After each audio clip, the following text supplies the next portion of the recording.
સુરતમાં બકરીદના તહેવારને લઈને ભાજપના કોર્પોરેટરની માંગ, ગેરકાયદે કતલ રોકવા કમિશનરને પાઠવ્યું આવેદનપત્ર। સુરતમાં આગામી બકરીદના તહેવારને લઈને એક મહત્વપૂર્ણ રજૂઆત સામે આવી છે। વોર્ડ નંબર 11ના ભાજપના કોર્પોરેટર અને ગાર્ડન ગ્રુપ ચેરિટેબલ ટ્રસ્ટના સંચાલક હર્ષ અશોકભાઈ મહેતાએ સુરત મહાનગરપાલિકાના કમિશનરને એક પત્ર લખીને ગંભીર મુદ્દાઓ તરફ ધ્યાન દોર્યું છે। કોર્પોરેટર હર્ષ મહેતાએ પત્રમાં ઉલ્લેખ કર્યો છે કે બકરીદના નામે હાલમાં કેટલાક લોકો દ્વારા નિયમોને નેવે મૂકીને ગેરકાયદેસર કતલ કરવામાં આવી રહ્યા છે। પત્રમાં સ્પષ્ટતા કરવામાં આવી છે કે બકરી સિવાય અન્ય ઉપયોગી પશુઓ જેવા કે ભેંસ અને ઊંટની કતલ કરવી એ ગુજરાત એનિમલ પ્રિઝર્વેશન એક્ટની કલમ 8નું સીધું ઉલ્લંઘન છે। કોર્પોરેટરની મુખ્ય માંગણીઓ નિયમોનું કડક પાલન, જે પશુઓ ખેતી અને ડેરી વ્યવસાય માટે ઉપયોગી છે તેમની ગેરકાયદેસર કતલ અટકાવવી જોઈએ।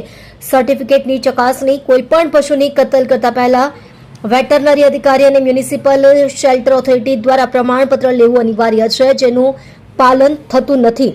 તંત્રને આદેશ, કોર્પોરેટરે માંગ કરી છે કે મ્યુનિસિપલ શેલ્ટર ઓથોરિટી અને પશુ ચિકિત્સા અધિકારીઓને તાત્કાલિક આદેશ આપવામાં આવે, જેથી કરીને તહેવારના નામે નિર્દોષ પશુઓની કતલ અટકાવી શકાય।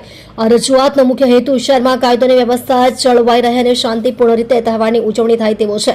હવે જોવાનું એ રહ્યું કે સુરત મહાનગરપાલિકાનું તંત્ર આ પત્ર બાદ કયા પગલાં લે છે। મારું નામ હર્ષ અશોકભાઈ મહેતા છે અને હું વોર્ડ નંબર 11 અડાજણ ગોરાટથી કોર્પોરેટર છું।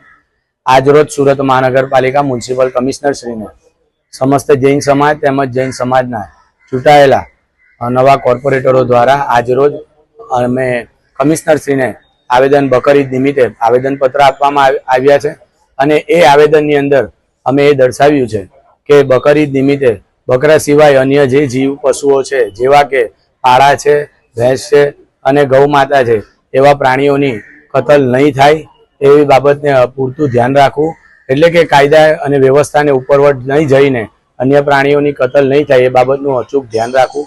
સાથે સાથે અન્ય જે પ્રાણીઓ છે અને આ જે બકરા ઈદ છે, જે બકરને કતલ કરવામાં આવે છે તે જાહેરમાં નહીં થાય, એટલે કે એપાર્ટમેન્ટોની નીચે, સોસાયટીઓની નીચે કે ખુલ્લી જગ્યામાં નહીં થાય। સુરત મહાનગરપાલિકા દ્વારા જે જગ્યા કતલ કરવા માટેની વ્યવસ્થા કરી આપી છે એ જગ્યાની અંદર થાય, એ બાબતનું પૂરતું ધ્યાન રાખે એવું આજરોજ અમે આવેદનપત્ર આપવા આવ્યા છે।